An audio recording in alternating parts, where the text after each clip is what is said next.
Do you want to know how to be good to your gut? Do you want to know all about fermented vegetables? And do you want to know just how easy lacto fermentation can be? Well, you are in the right place. Welcome to Cookbooks with Virginia. It's a weekly streaming show on Facebook and YouTube every Friday, 11:30 a.m. Eastern Standard Time, where you can ask questions of your favorite cookbook authors, tips and techniques. You can enter to win a free book. And if you're not catching this live, you're still going to want to watch, because we're going to be over and over some really great recipes that you're going to want to enjoy. I am super excited. My name is Virginia Willis. I'm a chef and cookbook author based out of Atlanta, Georgia. And this week I have I'm so excited. I have Kirsten K. Shockey she's an author. She's written tons. She and her husband have written tons of books about fermentation. And y'all, I have been completely getting into fermentation this year, trying to keep myself healthy and strong and immune system. And let's welcome Kirsten, and let's start talking about getting funky. Hey, Kirsten. Can you hear me? You know what? It's choppy, so I actually can't. Oh, that's not good. I can hear you perfectly fine. Let's see. Can you hear me better now? No? I can. You can? Yeah. Okay, good. Hi, everybody. Hi, Virginia. Thank you so much for joining me here today. I really appreciate it. I know that it's a little bit earlier on the West Coast. Yeah, I'm excited to be here. Let's talk some vegetables. Yeah, so y'all, Kirsten, they've written lots of great books, but I know that when I first started looking into fermentation, I was nervous. I think that people are scared to death. Frankly, they're going to kill themselves or their friends and family. So let's just start right there. Can you talk to us? Let's get it out of the way. I mean, people are like, you made that, and their faces, they see the funk and they're like, I don't want to taste that. So let's just dive on in there, sister. Sure. So here's the thing. It is not the way to kill that neighbor you don't like. It is very safe, and nobody has ever died from fermented vegetables that anybody knows of. So all you'll probably be doing is helping their gut health. So let's talk about that. Let's go into that a little bit deeper, right? So since germ theory, we in this country especially have wholeheartedly thrown the baby out with the bathwater. And so right. Our Brining, as the case may be, right? Right. So we've all grown up thinking, if I leave this on my counter and don't put it in the refrigerator, I am going to die. Right? That it's just not intuitive to put something on your counter for a week. You're going to see a little bit of sediment. You can't see it so well, but are those tomatoes? Those are tomatoes. Yeah. Mm. So you see that little sediment. So all these things tell us the way we've, been in this country. Yeah. Bad thing. And so it's kind of getting past ourselves there. Right. It's all mental. It's a very safe process. And once you realize how safe it is, then it becomes wonderful, because it's so much safer than canning, so much less work than canning. You don't have easier. It's just flat out easier. There's no doubt about it. Like the hot water bath and especially when you have to do things under pressure and worried about the pH and all that kind of stuff. Canning is not easy. And it's hot. Like you do it in the summer, right? And you're cooking yourself too. And I know that this past year, second point. Okay, so you're not going to be able, darn, I can't kill my neighbor. I don't really want to kill my neighbor. But that's the first worry, I think. People are just deathly afraid that they're going to kill somebody. And then the second part would be, I guess, the ease of it. They don't know if they have the right equipment, or, they're not really certain how to start. And according to your book, it's pretty easy. It's like a container and salt and water and the vegetable, right? That's it. That's about it. So y'all, let me bring this in for right now. So this is Kirsten's book, I'm sorry. And on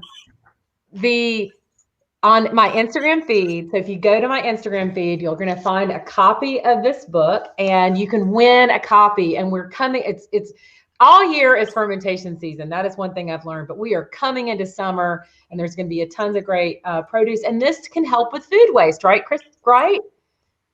For sure. Yeah, there's so many. So go to the Instagram. You're going to like me.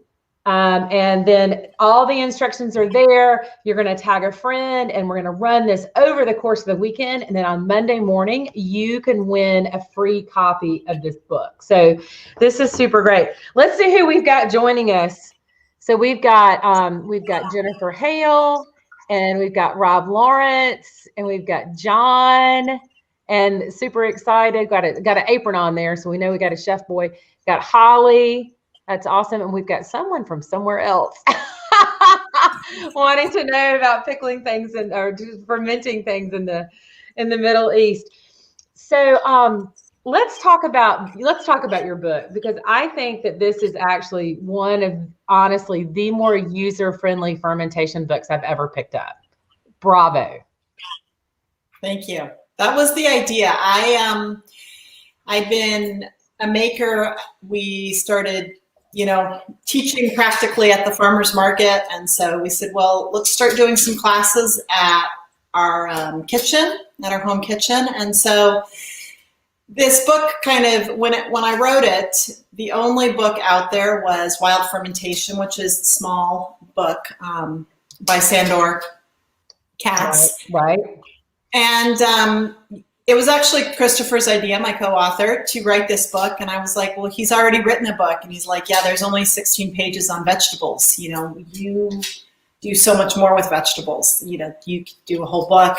So we really looked at what the students were asking and where those fears were and where it was confusing. And that's where that whole step-by-step came from, and really trying, or in the back of the book, I don't know if you noticed, there's the scum section. And that all came from, what the students were asking and how to make this as friendly as possible. I love this. And I love this. The Ferminista's mantra, the path to success.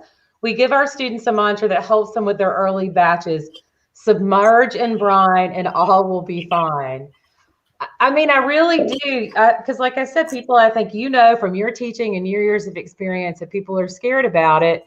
And there are, it's not completely without some validation, because there are some things that can happen in the kitchen that can make you sick, right?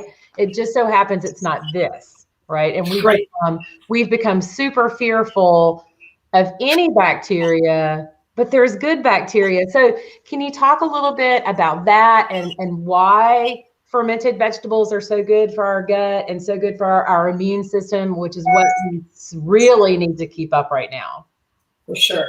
So what happens when you take, say, I don't know, here's some cabbage, there's some sauerkraut fermented with marigold flowers. What?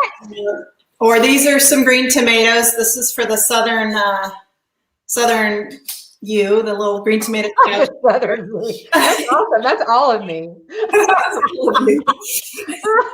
What happens is these vegetables come out of the ground or out of our garden or from the farmer's market or from the grocery store, fully loaded with everything they need to do this for us. Right. All we're doing is we are trying to get the situation, the environment perfect for them to do what they do. So I like to think of it as like a million little chefs making your food delicious and safe for you. So what happens is the microbes, you get them anaerobic, that's keeping it under the brine. And the brine can be a brine you add, like these tomatoes that we looked at. Right. Or it can be, my favorite is actually what I call dry brining, which means that the brine comes from the vegetables themselves. Right. This is Salsa Starter, and all that brine in there is just from the salt and squishing those vegetables down. What is in that jar? I didn't hear you. A salsa starter. Oh, nice.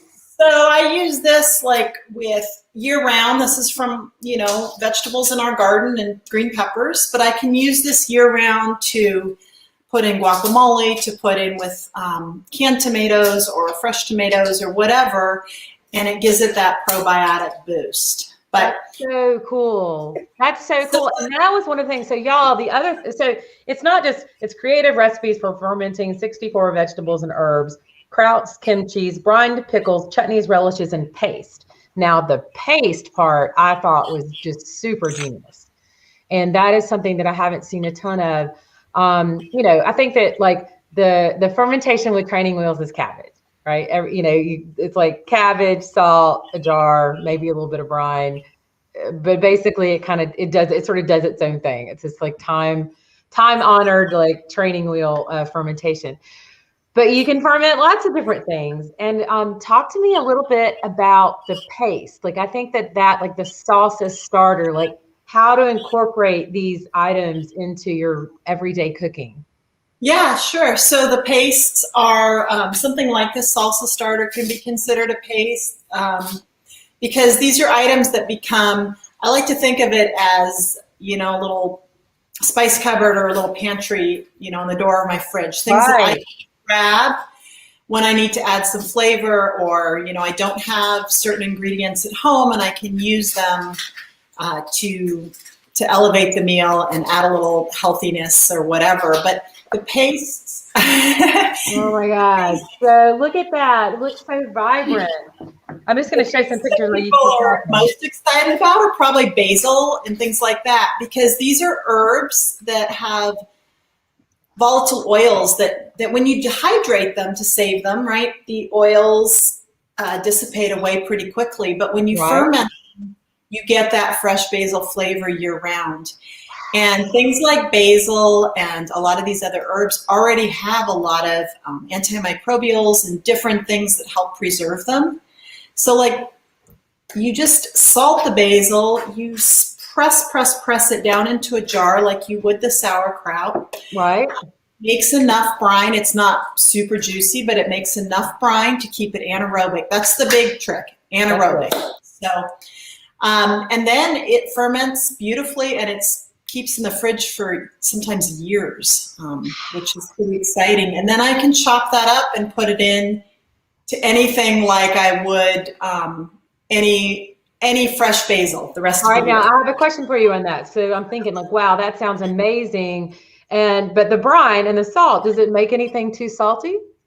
I mean, obviously if you put too much in it, but is it noticeably different than fresh basil in terms of sodium? Sure. Well, one thing to keep in mind when you're using ferments to flavor is hold back on the salt until you've added your ferments, and then you can kind of taste along, the way you would with any cooking.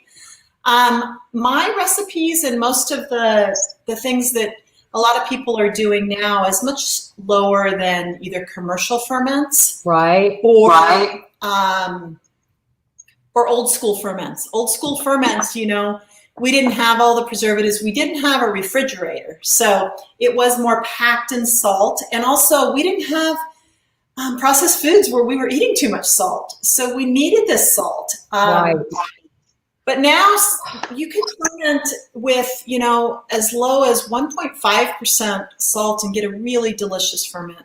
That is so nice. I actually...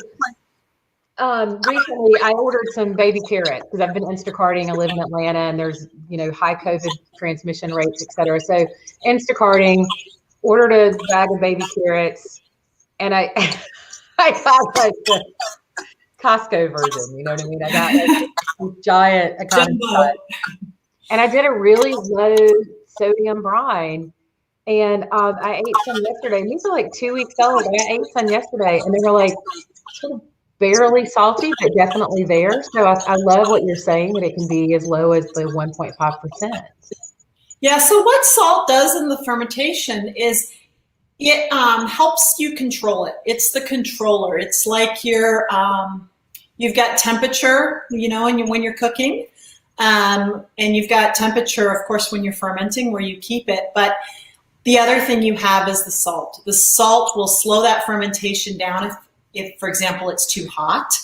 The salt also helps keep your crisp. So if you have a ferment and it's super soft, it's because it probably, you went a little low on the salt.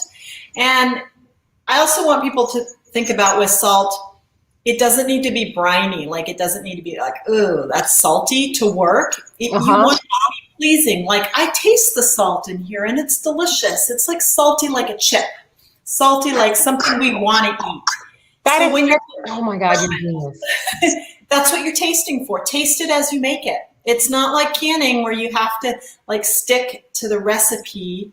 You've got so much freedom because you can say, I want more salt or I want a little less, but you need to taste it. Like I said, like a chip. That is see, y'all, this is the deal. This like super friendly, you can do it. It's all right here. So I feel like I need to explain to them that I chose this book because I felt like it was the sort of entry-level book that a lot of people are so scared of it. And I wanted, this book actually came out several years ago. Will you please talk to everybody watching Cookbooks with Virginia a little bit about some of your other books, and then please tell them about your classes that they can sign up for online. I am just ecstatic to have you in my orbit now. So let's just shout you out. Oh, thank you. Yeah. So that book came out, and then I followed it up with Fiery Ferments. And for those of you that don't like heat, it's actually my condiment book. I should, the publisher names our books. We don't get to. Virginia probably knows that. Don't you just love that? And they thought Fiery Ferments was cute, and it is, but it's really should be just fermented condiments because you can dial up that heat up or down, but it really gets deep in the paste. It talks about Indian achars and different chutneys and condiments throughout the world. And so that sort of takes fermented vegetables to its next level. I love that book because for me, as a recipe creator, I really, really was able to, at that point, I understood it so well, I could go deeper into flavors. The next book is the one that's a little bit more of a lift for some people. It's Fermenting Beans and Grains. It's called Miso, Tempeh, Natto, and Other Tasty Ferments. And it's a wonderful book for kind of going deeper into these foods that are just amazingly healthy and amazingly full of flavor. I just think it's so exciting, and you're so right about getting away from processed foods, and the canning destroys so many of the vitamins and minerals, and this fermentation preserves them. It amplifies it. Because you got this, like the good guys. So y'all, the book is all about this. I can't tell you which one. I want to tell you which one I'm super excited. I cannot wait to try the Ethiopian-inspired collard green ferment. Because you know, collard greens are the vegetables of my people. Oh my y'all! So tons of great photographs. We've got cocktail recipes, cocktail recipes rather. You couldn't help it, right? Yeah. There's oh my gosh, I've been reading it, and I love, this morning I saw the fermented dried mushrooms. That must be like a flavor explosion with the umami and then the salt and the boost of the funk with the fermentation. Like I can't wait to try those. Yeah, those are some of my favorites. So on your recipes, may I ask you, because like it seems like, so y'all make fermented vegetables. So tell me about before I ask another question, I want you to tell people how they can find out more about your classes and go online. Because right now y'all are hosting a lot of online classes. You know what? You just cut out your voice. Oh, no. Question is. Okay, well, I don't know. Can you hear me? Am I just like this? I can, and you're cutting just a little bit, but I mostly got it, but that question I just didn't. So let's see. Tell us. Now I hear you perfectly. Tell us about your classes. Yes, my classes. So after writing the first book, and the second and the third and the fourth, I started teaching all over the country and even the world, actually. And of course, with COVID, that went away. And for a long time, I've been wanting to do online classes anyway, because I feel like fermentation is one of these things. You do this thing, you put some vegetables in a jar and you start building a relationship with the microbes that we need to survive, and it can be life-changing for some people. And so I want that to be out there, as many people as possible. So I started teaching online at fermentationschool.com, and that quickly became a cooperative, and there are a bunch of women that are fermenters and food people, and we are working together to kind of bring all this information in one place. And actually one of the teachers is there in Atlanta, Julia Skinner, and she's doing a fermented mud class called I know it. I've signed up for that one. I can't wait to yeah. And then Meredith Lee does butchery, and she's amazing. She is just a badass, amazing person with lots of good information to share. And I have a number of classes on there, and we're just adding constantly. So we're pretty excited about the potential of this new venue for us. No, I think it's so great. There's been so much terrible, awful tragedy with COVID, and the number of people sick and the lives lost, and like it's endless. And then I think on some other level, we've got to always look for the good. And this, we were essentially kicked firmly into online communication. This is something like this, the Zoom classes, cooking classes have skyrocketed. And if someone's, out a bit, they may not have access to the classes, or they have to drive a couple of hours to get to Atlanta. And with your classes being online, literally people can be anywhere in the world. And it's certainly been not only a trend. I think fermentation is just literally on fire right now. People are so excited about it. Well, there's been some studies that have come out, and COVID mortality in the cultures and in the places where people are eating fermented vegetables specifically is much better. And so it's kind of fascinating that, we know these foods are healthy, and every year we're just learning more and more about how, and it makes sense, right? Our bodies didn't evolve with refrigerators. Our bodies evolved with, this is how we get through the winter. This is how we preserve our food. All our food have microbes on it. And it wasn't until the last 100, 150 years that we started eating sterile food. Like before that, nothing had ever been sterile except the soup, maybe as you're ladling it. But as soon as it's sitting around for a little bit, here they come. Right. Hey, so let me ask you about this, because this is always something like one of my projects this year is I made some fermented mustard, and I've done the beet kvass and kraut and lots of different vegetables. I haven't done any paste yet, and I can't wait to do your mushrooms. But one of my questions as someone who's trying to consume more fermented foods and more probiotics is, what's the sort of kicker? Like, for example, if I wanted to put a tablespoon of my fermented mustard into chicken salad, I understand that it doesn't have any heat and it's still got all the goodie. But what is the tipping point when you add fermented foods to, say, something hot? Sure. This is actually an exciting question, because again, our research is really coming out now. So the tipping point is around 105. You lose the probiotic at 105, right? The enzymes, right? All these foods are full of wonderful digestive enzymes. They're good for around 160. So you've got a lot of leeway there, but it's better than that. So it turns out there's something called paraprobiotics, and I like to think of them as zombie biotics. because these are the dead probiotics. They're little bodies, they're little cell walls and whatever. And it turns out our gut needs these guys. And we need zombies. They get wonderful benefits from even the dead guys. So all of us that have been like, we got to eat these raw only, it's like we can let that go because there's more.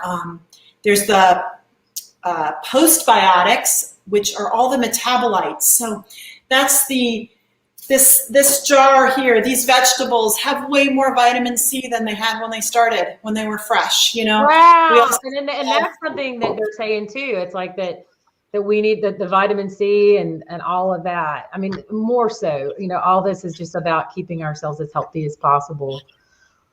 Oh my gosh, I could just talk to you forever about this. I've been such a nerd about it. I some folks know, like when everyone started kicking off and doing the sourdough last year is when I really started upping the ante with foraging and fermentation, just like on a different sort of direction. So it's been super fun. And I know that that another thing that has been really cool, like I said, with the carrots is prevention of food waste. So like I know it's not a garbage can, and I don't treat it like such, and I don't treat my little potassium broth as such. But if I see something that sort of I can't get to fast enough, then I've been like making a quick little pickle.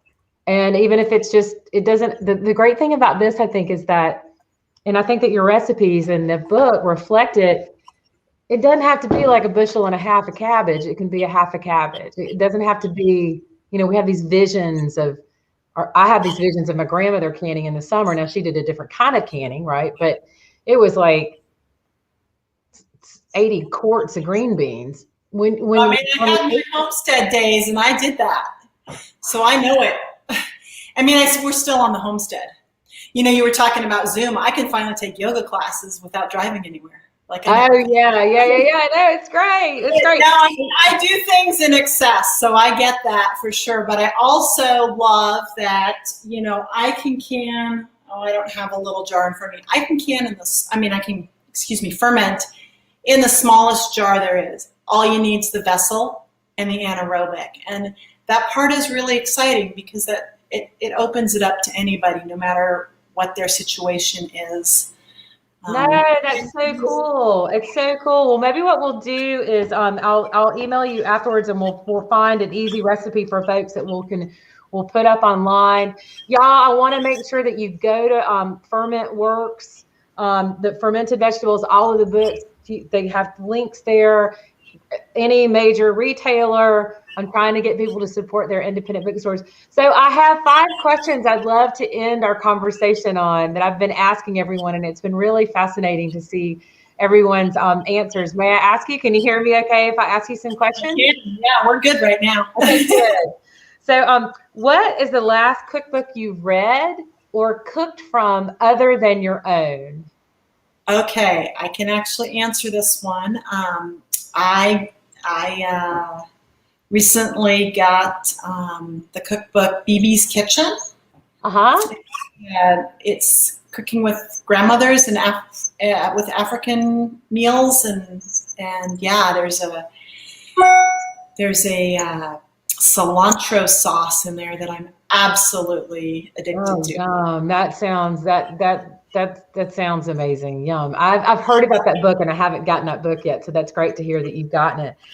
All right, so what, second question, what is your most indispensable cooking tool? I mean, really, like if I have to be honest, I want to think of something creative, but it has to be. You're the first jar though. See, that's it. Everyone really, I mean, I think some people start to go to a knife, but no, mason jars they really are this cultural icon. And it means so much to so many different cultures. I'm a huge. I mean, we've needed vessels since the beginning. Fermentation and all of the things that we do or save with food, you need a vessel, and it's a good. No, that's so beautiful. That's so beautiful. Okay, so I don't know. This could be a surprise. This could be a sleeper. So, of the 5 flavors, sour, salty, bitter, sweet, and savory, what's your favorite? Oh, I'm definitely a savory girl. Okay, so the umami, even more so than the salt. Even more so than the salt. Yeah. Yeah. Yeah. No, I am too. Just that extra little bit makes just flavors boom. Mm-hmm. And you know, lately it's been also, and we talked about like this for the next book that's coming out is acid, and sour and acid is super important for boom. And I think it's another misunderstood flavor for the most part. So the vinegar. Yeah. And as a teaser, you were talking about zero waste. One of my favorite vinegar recipes in the book is actually taking the citrus peels that you use after you do your citrusy things and make this amazing scrap vinegar that then also can save you a lot of time and energy, because that can be that little squeeze of lemon. Oh my gosh, I am so excited about that. Okay, so I do have to tell you, in 1997, right? So older than possibly some of the people actually watching this show. I was the kitchen director for Martha Stewart, and I was cleaning the kitchen one day, and I noticed a vinegar mother floating in a jar. And I took that vinegar mother home, and I've been making vinegar from Martha's mother since literally 1997. Wow. Nice. It's a red wine vinegar. It's mostly Pinot Noir. But anyway, I just think that vinegar is awesome. And that is so exciting to learn about lemon. That sounds super cool. I mean, I can't wait to see that book. We'll have to get you back on when you have that book come out, because I think you're exactly right. That sour is sadly misunderstood. All right, so this is a little bit more gossipy. So, but if on a Saturday or whatever, if you have any time, if you're just gonna like chill out and watch on your phone or watching TV, a cooking show, what is your favorite? What are your favorite cooking shows to watch? I mean, clearly it's Cookbooks with Virginia Willis. You're hilarious. Well, there you go. I always say this too. It's like I always like watching Jacques Pepin. He can just do anything, and I feel like I learn something every time I watch him. Those are fun. So well, all right. So lastly, and I think this is just food is so important to all of our lives. What is one of your favorite food memories? Oh, I lost you. Oh no. Darn it. Can you hear me now? No? Sort of. Sort of? What is one of your favorite food memories? No? Oh, well. Yes, no, maybe? No? Okay. You sound like the robot in Peanuts back. Oh, yeah. No. Okay. All right, y'all. So I think we're going to have to wrap it up because we got some bad connectivity. But please go to my Instagram page, and I want you to like the cover of this book, tag a friend. You can enter to win. And thank you so much for watching and share. And please go and check out ferment.work to learn more about the great work that Kirsten does and her great books. And thank you so much for watching, and bon appetit, y'all.